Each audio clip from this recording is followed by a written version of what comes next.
Hi, my name is Riz Nathu, and I'm the Vice President of Donor Engagement at Calgary Foundation. I have the pleasure of sitting down today with Hyder Hassan and John Cornish. John is a community leader and a Canadian Football Hall of Famer, elected in 2022 as the 15th Chancellor of the University of Calgary. John is an investment advisor and a team lead at RBC Dominion Securities and a Grants Advisory Committee member at Calgary Foundation. Hyder is the CEO of Immigrant Services Calgary and has over 15 years of experience serving in civil society, private sector, finance, and government sectors as a transformational and visionary leader. Hyder is also a member of Calgary Foundation's Advisor Engagement Committee. Welcome to you both. Thank you. Thanks. So I'm interested to have this conversation with you because you have a unique lens as community leaders, philanthropists, financial planners, and racialized individuals. Our community of professional advisors viewing this video today may want to better understand how to engage with multicultural communities, and so we'll talk about that shortly. But first, there's been much discussion in recent years about what charitable giving looks like to racialized communities in Canada. And today, much of that research has been focused on the correlation between charitable giving and income, or charitable giving and educational attainment. But the influence of ethnicity has been missing from that. A recent report by Imagine Canada on multicultural and newcomer charitable giving revealed that motivations for giving are usually quite personal. And so I'd like to start off by asking each of you, does this finding resonate with you? And if so, what motivates your desire to contribute to community? Anyway. So I think this is, we would like to commend the Imagine Canada and the research on this because they've put a lens, a focus on this area. So I think, for example, like if you look at newcomers who are people of color as well, some of them, the fact that they were welcomed by the community, no one will forget that. You ask a newcomer or people or folks who are listening, hey, tell us about the first day when you arrived in this country, and they'll probably tell you the story in great detail. That story is the same story that I had as well as a newcomer when we came from Pakistan in 1999 as economic immigrants. I remember like when we were landing at the Toronto airport, looking at my mom and locking eyes, not saying much, but sending the message that we will make it in this country. So I think that if you look at the second question you asked was what motivates that giving, years later, when I was really grateful, advanced by several key leaders in finance. And when, in 1 year when I had a sizable bonus, we decided to give back to the community and chose the Calgary Foundation. And I was honored, and the way I did that was a two-pronged approach. One, to honor my parents and their journey. Second was to honor the community and the community in my family, as well as we welcome new family members. And we called it like the Hassan Family Fund for that reason, so that story remains locked in when I'm no longer here in this world, because that's what I believe is unleashing potential, as we call it, immigrant services. Amazing. I think for me, when you talk about community engagement, like when you have people that are in a city and they want to see that city become better, whether it's newcomers or people from the city, I think there's a certain level of capacity to give you have to get to. I know when we sort of started the Calgary Black Chambers, we looked to our own community for support, and the problems we were trying to address were sort of one of the reasons why our community couldn't give as much. Right? So when we were sort of seeking membership and stuff, some community members said that it seems exclusive because your membership fee is so high, and we thought it was pretty reasonable for a professional, but it necessarily didn't necessarily provide the opportunity for people that didn't have high incomes to participate. There's a lot of people that want to help from the outside, people with higher incomes, but we've definitely seen that it's a huge correlation between your ability to make money and your ability to give. And I know as people make more and more money, they want to give. So I really believe that most people want to give somehow, but they don't always have the ability to do so financially. Right. Great, thanks for that. And that's a great segue into the next question. So we know that many new Canadians, whether they've been here for 3 years or 13 years, many of them send money back home to their families.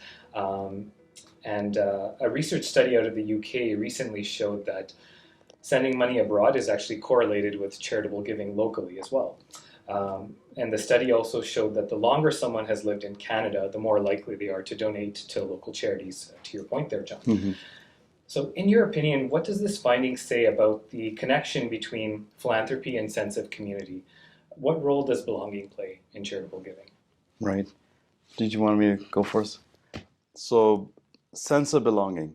That's the whole research area that we have reversed engineer as we have welcomed newcomers through initiatives in the city like Calgary Newcomers Collaborative powered by Gateway, the airport initiative where we have a booth over there, or with the gatewayconnects.ca transformation, which is to basically create a plan for newcomers.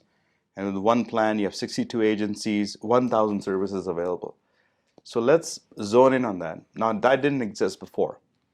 Can you imagine, like someone who gets a plan to talk about their dreams? That's the first question we ask. What's your dream? And we lock and load that, and we talk about their goals and priorities. They get a nice paper plan, and it's going to be available on the app in the future as well. And they can reflect on the dreams 10, 20, 30 years later. So there's a sense of belonging attached to that. Frontline heroes, as we call it in our sector, right? That are not just immigrant agencies. It's the Calgary Black Chambers. We had the Immigrants of Distinction Awards, and we made a commitment, John and I, a couple of years ago. We said that we will honor all types of newcomers, right? Because when people think about newcomers, they go towards like the color of the skin, but it's not that. It's the status. For example, what's happening in Ukraine. You know, that's so that's a different type of newcomer, but as newcomers as well, we have to help out our community.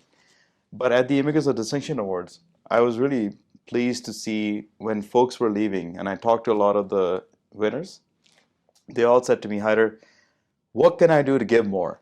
I mean, they've just won this award. Some of them are PhDs, some of them are entrepreneurs, some of them are professionals, but they all told me, what can I do more to advance society? And I think, so this study, I think there's something in there that they're looking for opportunities to grow. It's interesting because if you actually look at the numbers, immigrants provide more jobs to a city than people from the city. I think there's a huge boon to immigration, but when we look at the sense of belonging, if people don't feel like they're part of something, why would I contribute? And for me personally, like when I got to Calgary, it was participating in community events that made me feel part of the city. I had football. But football introduced me to the children's hospital, and that's when I really started to feel part of the community, when I had that opportunity to contribute. And I think that's as long as we're working towards a goal of allowing people of all kinds to contribute to their community, allowing them opportunities to potentially participate in volunteer activities with the church or wherever it is, those people will become integrated and increase their return on their sort of investment in their Calgary. John brings up a good point, because even when I moved, John, I joined, Junior Achievement, Big Brother, Big Sisters. I was helping out with Rotary. And so that really helped me with a sense of belonging, because right after the floods, I had some offers to move to different cities. But because I was advanced by the community, and I just have the sense of belonging for Calgary, that I think I'm not going to leave until this place is just humming, right? Like we want to get it to the world map, as we've talked about in the past, because we have all the right conditions. We have humility here. We have folks who are welcoming. We have the Western heritage, which is basically the welcome culture. For example, if you look at 40, 50, 60, 80 years ago, folks would go around the neighborhood to deliver a welcome basket. So that's something that we're proud of. So we're just trying to bring it back. And I think we can do it. Thank you for that. And just lastly, as mentioned before, our community of professional advisors viewing this video, they may want to better understand how to engage with multicultural communities. So I wanted to ask you, how do you initiate discussions with multicultural clients Hmm. or donors that you think have an appetite for charitable giving, but aren't sure where to start when it comes to their philanthropy? Yeah, this is a really powerful question you're asking because, I still maintain my certified financial planner designation out of many that we pursued. And one of the things that I really learned from that one was to how to talk about stories and build trust with your clients. And especially you may feel awkward if you're not from the same country or, you have to take a risk sometimes. But my advice to advisors would be, take the risk, get to know, if you know that they're a newcomer, ask them about their story. Ask them, what was settlement journey like? What were the early challenges? Right? Celebrate that success. And I am positive that, by asking that question and the response, trust will be established. And I think most of the time, as John was saying and you were saying earlier, we equate, net worth or income towards a charitable giving capacity, right? But sometimes it could be time, it could be governance, it could be leadership Absolutely. on the path towards that situation. Because I know a lot of newcomers, for example, who are in the startup community right now in tech, and I can almost forecast in the next 4 or 5 years they're going to be unicorns. So if they have sense of belonging, like both John and I feel about Calgary, I think they will choose, for example, avenues like Calgary Foundation. So those are a few thoughts. I think there's a like Hyder was saying, when you have this sort of when you have people coming here, it's there's a level of participation that you have to be at in the community, right? Like you want to make friends, you have to be part of something. Giving back allows you to do that. But I think, like Hyder was saying, there's a certain level of integration that you naturally get when you participate in these things. So for me personally, like there is a level that I see Calgary like trending towards, and because we are so welcoming, like Hyder was saying, I want to see us work better at sort of understanding that we're all people, right? Like we have far fewer things that separate us than bring us together. And when you're an advisor sitting down with somebody, you should be understanding that there's another human being in front of you. They may be from a different country. They may look different than you. But at the end of the day, find those commonalities. Find those things that you share in common. And it's just a conversation at that point. I mean, there may be barriers, challenges, and stuff, but like address those as they come along, rather than thinking they're inevitable headwinds that may or may not arise. Yeah, just focus on the relationship and the story. That's right. I can give a personal account of that because I have the, honor of being a son-in-law of farmers and, multi-generations that lived in Canada. So I'm their second, as they say, like the minority family member, right? But at first, in the first few months, I've been with Christina, my wife, for almost 11 years now.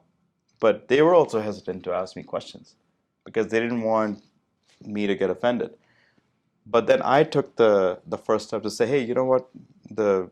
Let's say when they go for hunts or if they're farming and there's a ethic of eating together, right? So I would equate that to the communal cultures we may come from. And I said actually in Pakistan, we would not start the meal without the elder starting the meal and saying a few words, right? So just like finding commonalities. And then what happened was that I built a really strong bond with Pepe, Christina's grandpa, paternal grandpa, who would not say a lot to anyone, but he would call me his little buddy. So every single Christmas party, he would say, "Hey, little buddy, how are you? Tell me about how things are going." So I think for me in rural towns, I was son-in-law in his eyes. So imagine my confidence and my sense of belonging. So now when I look at a lens of, let's say, advancing newcomers, I also have a lens now for indigenous, for farming communities, rural areas, bringing people together, as John said. You can find avenues where we can have this session for 5 hours on things that separate us, right? But the last thing we came up with was complete versus compete. If we act like that, I think we can advance everyone forward. And there's too much abundance out there. and we can share. Yeah, I want to just having a very similar story. Having heard yours now, my wife is Punjabi, and her family, she has her 5 uncles here. They have their kids.